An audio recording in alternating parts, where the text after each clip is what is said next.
زه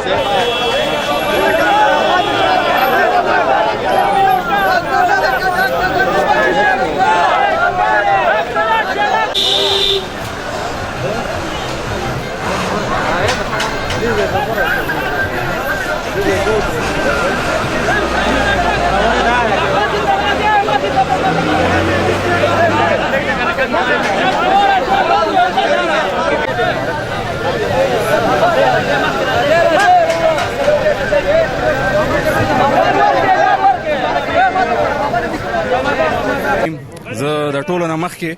د الله تعالی د لوی ذات شکر ادا کوم چې یو دومره لوی عزت دا صرف زما عزت نه دی، دا زمونږ د پی ټی آی د ټولو ملګرو او د ضلع 400 د ټولو خلکو لپاره د عزت خبره چې نن 11 کوم وزیرانو حلف واغشتو هغې کې 400 ته نن نمایندګي ملو شوه.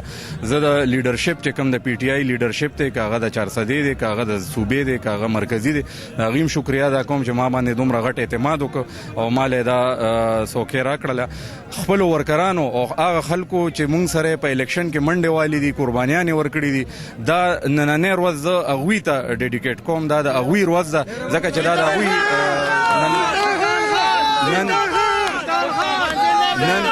نن که څه دي دا زموږ چې څه عزت دی، دا زموږ د ټولو د شریک عزت دی او دا د دې د قربانو او د منډو تړلو په وجه باندې الله تعالی موږ ته راکړی دی. زه دوی له خپلو ملګرو له او د 400 عوامو ته دا یو یقین دهاني ورکوم چې انشاءالله عزت به هم وي ستاسو، خدمت به هم انشاءالله ستاسو کوو او زموږ ترجیحات تاسو تپوس وکړو. ناول خو د کرپشن دپاره زیرو ټالرنس،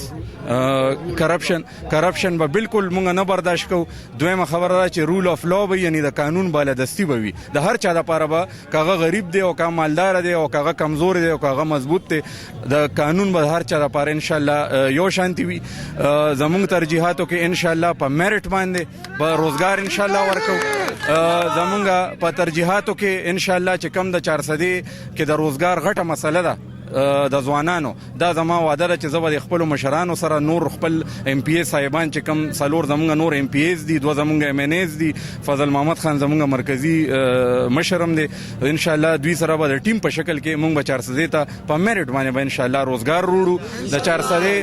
400 چې کم هسپتال دی، که هغه ډسټرکټ هیډ کوارټر هسپتال دی، که هغه تحصیل هیډ کوارټر هسپتالونه دي، د ضلع 400 که بی ایچ یوز دي، که آر ایچ سیز دي، دا زما ان شاء الله وعده ده چې د ډومبۍ ورځې نه به موږ به دا هسپتالونو ټیکولو ان شاء الله فل کوشش وکړو، دا به ټیکو ان شاء الله، دا به خایو که خیر عوامو ته.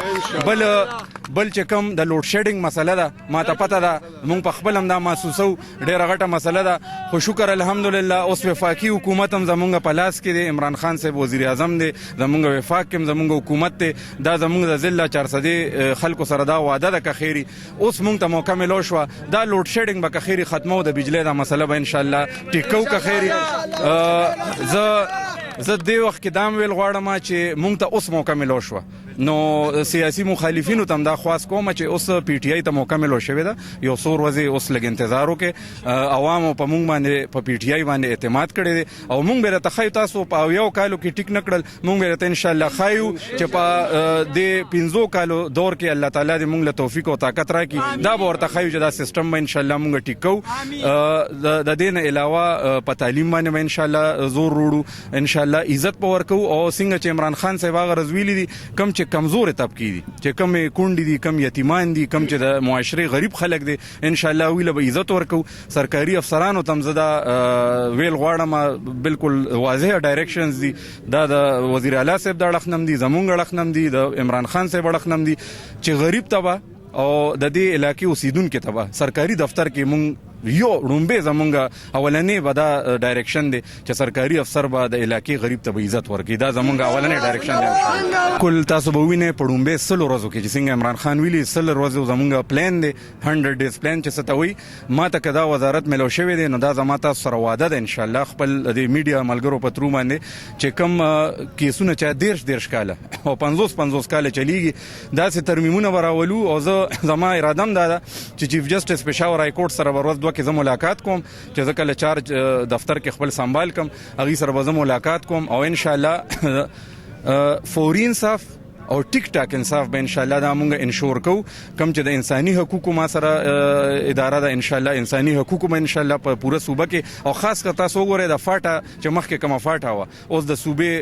پښتونخوا یې صدا نو ان شاء الله هغه چې کوم ونه زلې را لې هغه ته هم دا ټول سیستم مونږ